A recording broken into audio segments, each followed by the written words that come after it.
The following is for entertainment purposes only.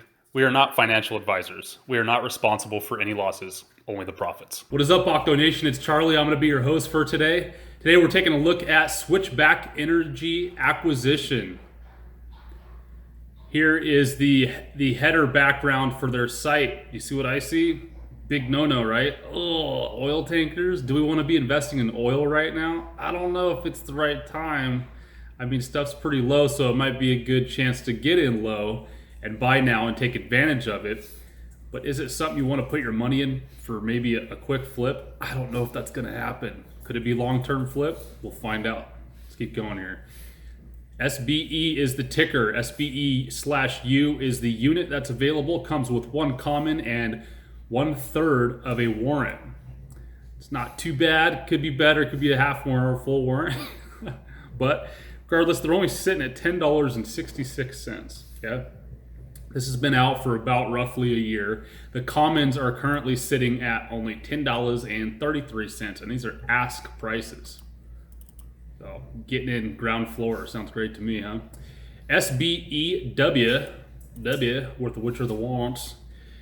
Those are going for, actually, when I was first writing this, they were going for $1.10, and they were actually totally green this morning, which I thought was very interesting also.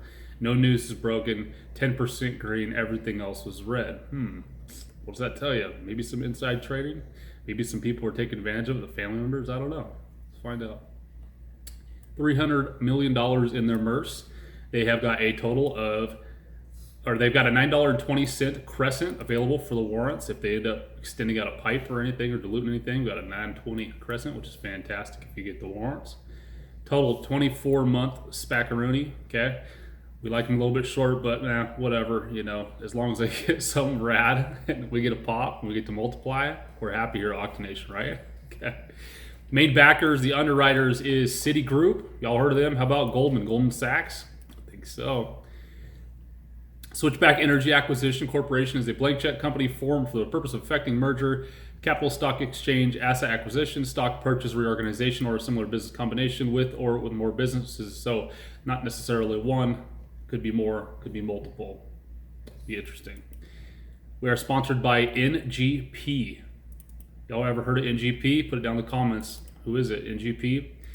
Switchback LLC, which is owned by a private investment fund advised by NGP Energy Capital Management LLC is their official name. NGP Energy Capital Management.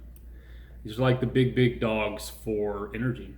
I think these are the biggest fund management fund ever for energy. Okay? And the former NGP and former RSP Permian Inc. executives Scott McNeil, Jim Uterty, and Josh Rosinski. We intend to focus on our search to target business in the energy industry in North America. Okay? North America energy industry. That usually means gas and oil. Let's keep going. NGP has considerable experience in investing in the energy industry. Since 1988, their private investment funds advised by NGP have raised approximately $20 billion of capital commitments from investors and invested in more than 215 portfolio companies across 12 private funds. NGP has experience investing across a variety of commodity price cycles and track record of identifying high-quality assets, businesses, and management teams with significant resources, capital, and optimization potential. We believe that we will benefit from NGP's prior experience in the public capital markets, from NGP's exclusive focus in the energy and energy-related investing. NGP was successfully taken 11 of its portfolio companies since 2014 and invested in over 375 energy transactions since 1988. The big boys, okay? Lots of Texas blood running through these folks here, all right? NGP's last backed deal, VEAC, Vantage Energy, failed. I added the word fail. That might have been too harsh. They decided to liquidate. They decided to just can it. Let's move on to another one. This could actually be a good thing. So maybe they didn't fail. Maybe they succeeded by not going through the the acquisition, because maybe it was a bad one. They were just like, dude, if we bring this to market, it's going to make us look even worse than if we just pull the plug. Let's just pull the plug. So failed a little harsh. I shouldn't have said that. But still, I don't think this is a positive thing for the most part. It could have been in the big picture, but keep that in mind. Scott Gieselman, who is on the board for this SPAC, he was the director of Vantage Energy, this one that they pulled the plug on. Okay. There's also another member that has some SPAC experience also in here. So this is not total first rodeo for the group here. We tend to identify and acquire a business in the energy sector. Even fundamentally sound companies can often underperform their potential due to underinvestment in. Okay, so I've talked about this before. Sometimes companies just need money to grow. Sometimes it just takes a lot of money to get whacked with to finally get to that next plateau. Okay, there's different stages in businesses, and sometimes you just need more money. Management team, Scott Neal. Like I said, these guys it seems like mostly all from Texas, all right, and tons and tons of experience in the oil and gas industry. Okay, Mr. McNeil has served as CFO of RSP Permian Inc. Permian Basin, I'm guessing, is the Texas oil. That's what that reference is, Permian. From 2013 through the completion of its acquisition by Concho Resources Inc. Concho. In July 2018, Mr. McNeil also served as a member of the board of directors of RSP from 2013 to 2018. He has also been in a focus company that provides water solution services to the oil and gas industry. Okay, water is still helped and needed in the gas and oil industry, and one thing that, like, there's a ticker called TLP, which is Texas Pacific Land Trust. It's like, I think, the biggest oil royalty firm. They own like a ton of Texas, like most of West Texas, and they use it for oil and gas. But the one thing that I love that they do also is they mine for water. Okay, water is huge. I'm all about that. I think that would be a absolutely killer thing to mine or resource or call to energy. So you never know. Since April 2019, before joining RSP, McNeil served as a managing director in the energy investment banking group of Raymond James Financial Inc., advising companies operating in the exploration and production, midstream, and energy service and equipment segments of the energy industry. So we could even be talking about, the actual fracking rigs. I've talked about before. There's lots of mid-green adaptions that can start happening for some of these companies too, like even for spilt oil. Like there's companies that focus on keeping the spilt oil contained, or ways to process it or protect the ground from it, because the last thing you want is oil spills, even in the middle of nowhere, middle of Texas. You don't want oil polluting down to the water or someone's crop or vegetation or whatever. So we got Jim Miretti. He is from Texas Oil and Gas Association. Yeah, he's on the board member of Texas Oil and Gas Association, the largest and oldest group in Texas representing petroleum interests. John Rosinski, COO, bachelor's in petroleum engineering. A lot of these guys went to Austin or Houston State, mostly in petroleum, gas, oil. Zane Arrett, Chief Operating Officer for Rising Star Development Company, another gas and oil play. Placid Oil Company. Joseph Arams, Chief CFO of General Counsel of Hicks Sports Group, LLC, and owner and manager of various professional teams. I like that. That'd be pretty cool. Maybe we can clutch on that. Maybe. Let's keep going. Then there is a dude named Ray Cubis. Ray Cubis has been a member of our board of directors since July 2020. July 2020, that's like, this just happened. Yeah, this is why I'm making this video. Mr. Cubis has served as a director of Grid Tenial Energy, Inc., an inventor and developer of battery technology, quote, Grid Tenial, since 2015. What the heck is that?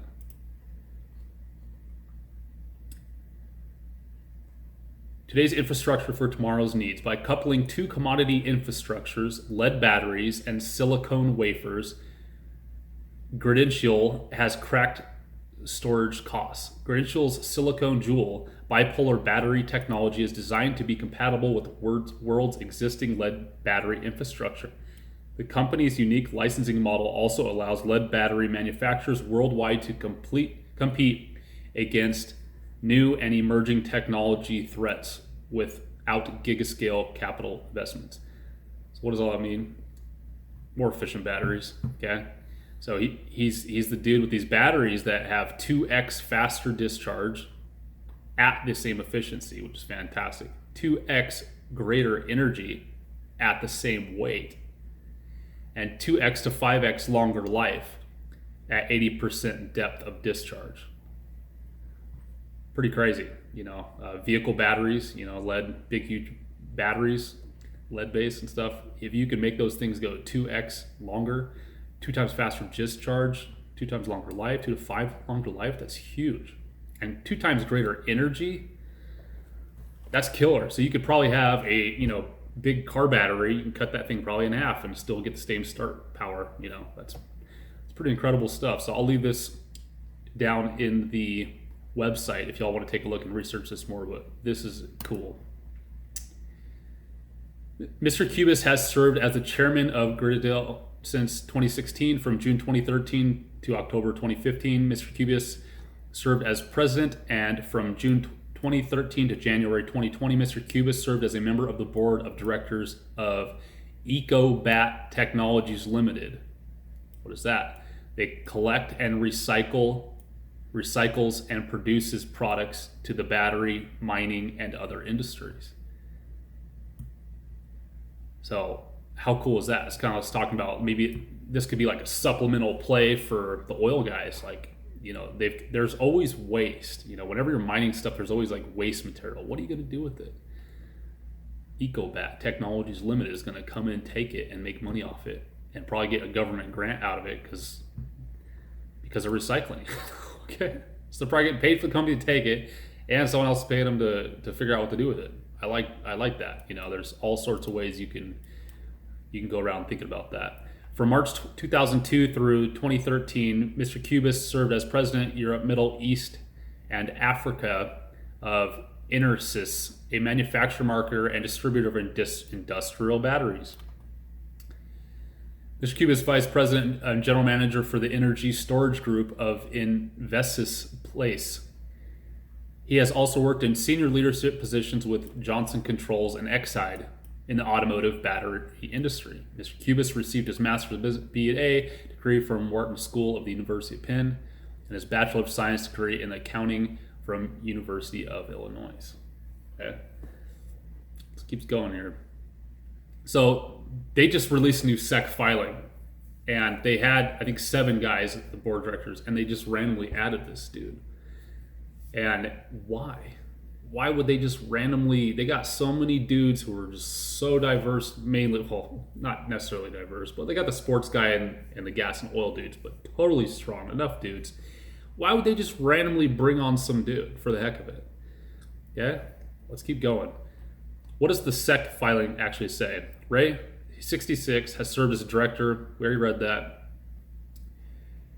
Already read the EcoBat stuff. Okay, he received his Master of Business degree, Wharton. Mr. Cubis is well qualified to serve as a director due to his, remember this is on the official SEC filing, he's qualified to serve as a director due to his extensive experience in various leadership roles throughout the transportation and industrial battery industries. To me, the fact that they added the word battery in there says a lot, because what every single person is talking about before in their whole backgrounds is all industrial and energy, but none of them say battery. So why did they, if they want to keep this general for SEC, which what most companies do is what they do on their SECs, like it's pretty generalized, right? Why didn't they just say transportation and industrial industries, like everything else they say?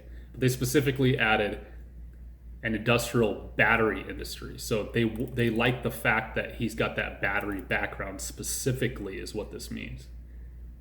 That's huge to me, okay? I actually reached out to Switchback. I had some pluggy type of questions I was asking. I was trying to low key dig up some dirt. Okay. I got a generalized response, but you might be able to pull something from it. They wrote back and said, "We intend to focus our search for a target business in the energy industry in North America.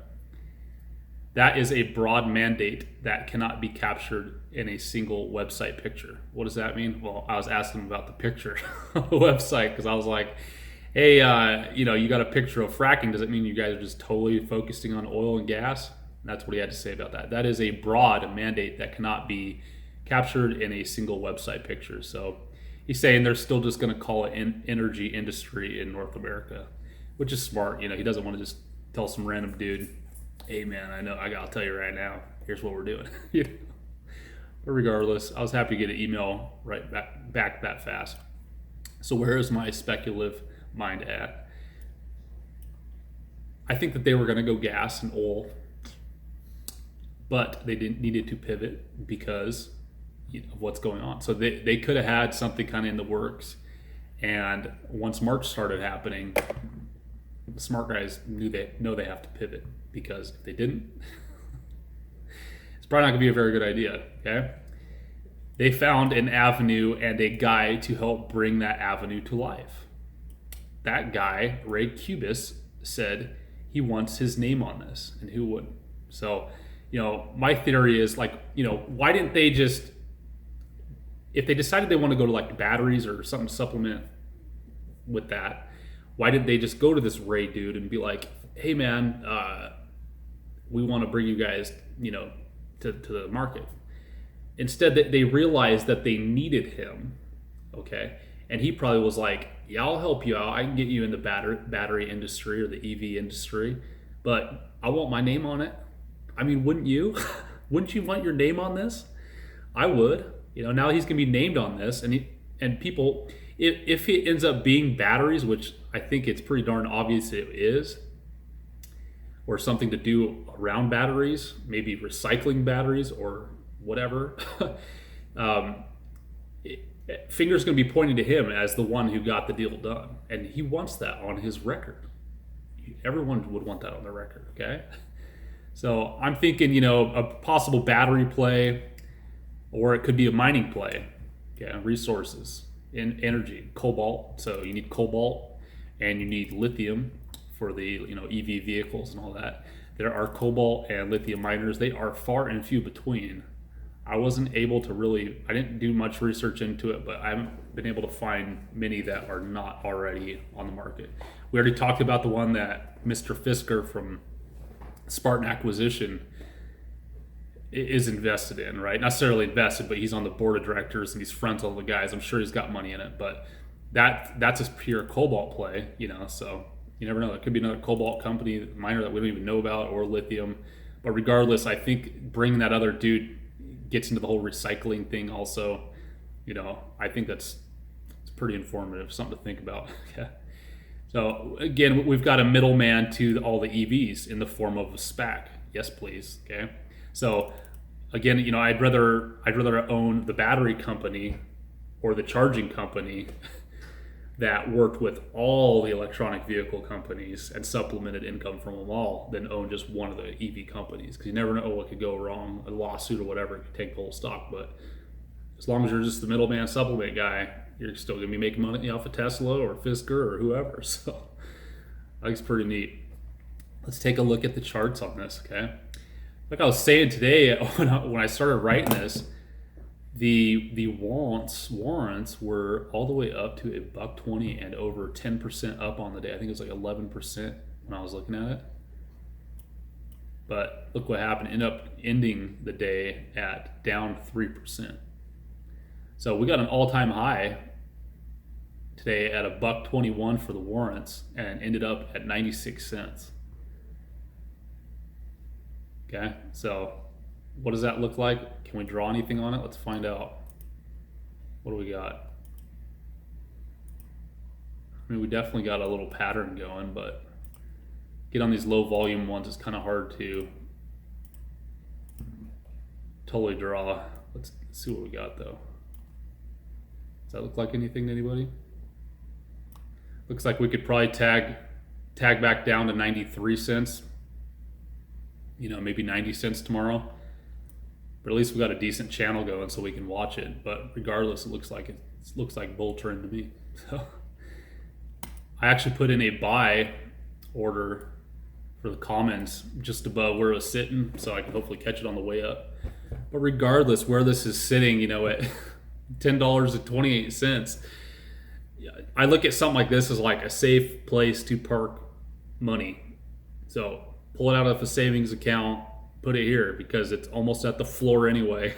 You know, your risk reward is like, you might lose what, 2% on your money, but chances are it's going to go up. You know, they hopefully release something, but regardless, that's how I'm playing this one. If there's any other miners or any other SPACs or any other regular stocks y'all want me to talk about or look up, or maybe I'm just totally missing the boat on, let me know down in the comments. If you haven't heard, I am doing a contest again. So basically I'm going to give away some more silver, another silver eagle, and silver's going up, so it's going to be worth more the longer it takes, I guess. But regardless, once we get to 1,000 subscribers, I'm going to randomly pull a comment from a random video starting as of yesterday. So every comment you make gets you another ticket into the drawing from yesterday on to once we hit 1,000 subscribers. Once we hit 1,000, I'm going to randomly pick a video, and then I'm going to put that scrambler, and it's randomly going to pick someone who's commented on that video, and then you're going to get some free silver. So if you haven't done that, keep commenting. You know, we'll put you in. Hopefully you can win. And eventually I want to, again, keep blowing it up and growing that. So thanks again. I hope you all have a good rest of the night. Take care.